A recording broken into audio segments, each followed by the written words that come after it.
I've spent countless amounts of money on public speaking coaches, courses, workshops, books, you name it. And while I got some great insights and understanding from these courses, I never really quite understood what it takes to be a truly great speaker. That is until I started to study these guys. Everyone from world champions of public speaking to motivational speakers to business people who have turned into keynote speakers and some of my favorite TED speakers. And I wanted to break down and understand what these speakers truly do that makes them so charismatic on stage. And what I found out really surprised me. Not because what they do is so complicated, but it's in fact quite simple. And it's something you and I can learn quite easily. So let's get into it. What are these techniques that these professionals use and how can we apply them as well? The first one is one of my favorites, and it's something I try to implement when I am required to give a speech, and that is the circle technique. In simple terms, it means you end your speech at the same place that you started at, forming kind of a circular effect. Take Mohammad Qahtani's speech as an example. He was one of the world champions of public speaking. He started off his speech with an unusual prop, a cigarette, and he ended his speech using the same prop. Even another world champion, Darren Tay, used a similar technique. He started off his speech with a pair of underwear and ended it with the same prop. I'm linking both these speeches down in the description in case you need to check it out, but the principle still remains the same. And if we want to start applying this technique as well, we need to start not with what our introduction should be, but with what our final line is going to be. Because once we have that, and if the end line or the end action we take is powerful enough, it'll be easier for us to think how to incorporate that same action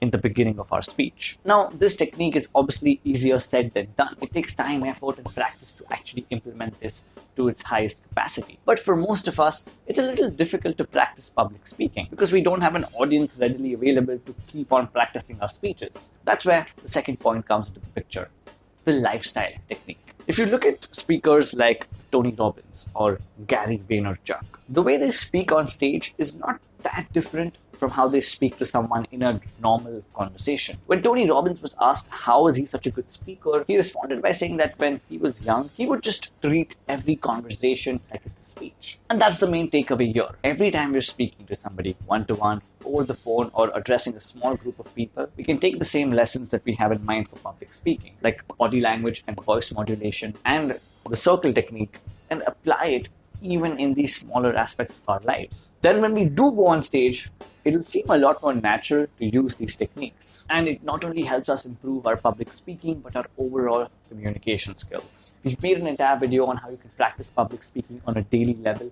to incorporate it as a lifestyle.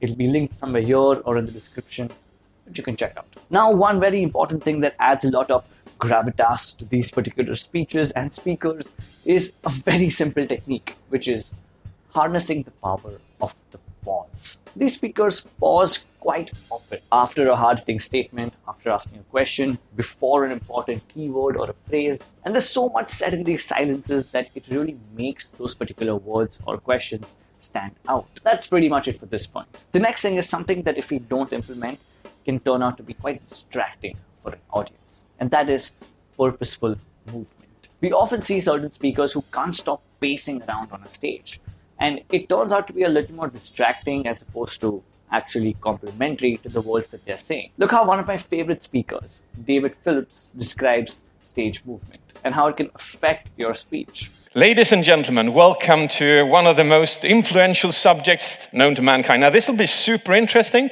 We'll be going through this. You'll be having an amazing time. Wow, it'll blow you away.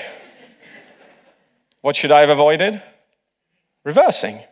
Whereas professional speakers use movement in a very purpose-driven manner. A great way to incorporate purposeful movement within our speeches is to simply, in our minds, divide the speech into three distinct parts: the center, the left, and the right. We can start off our speech in the center. When we move to our first main point, we move along the right side. And when we're transitioning from that to another point, we go to the left side. And finally, we conclude back in the center. This also helps the audience on a subconscious level because they know you're standing at a different spot for a different point in the speech. And lastly, almost all of these speakers know how to incorporate some aspect of entertainment or humor within their speeches. They're just fun to listen to. Yeah, these speakers do provide great information from an education standpoint, but they're also just fun to listen to. But if you're not great speechwriters or comedians, how do we really incorporate humor when we're on stage? There are quite a few techniques that we can get into, but the one that we're going to discuss today is something known as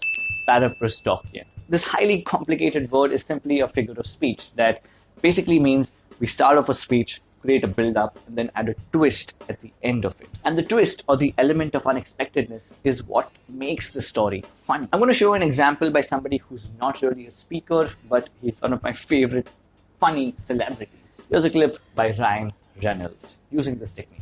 I used to say to her, I would take a bullet for you. I could never love anything as much as I love you. I would say that to my wife, and then the second I looked in that baby's eyes, I knew in that exact moment that if we were ever under attack, I would use my wife as a human shield to protect that baby.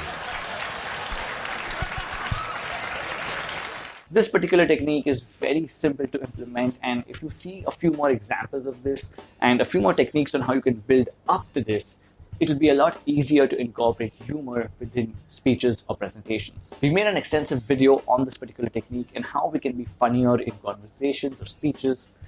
Highly recommend you check it out right here.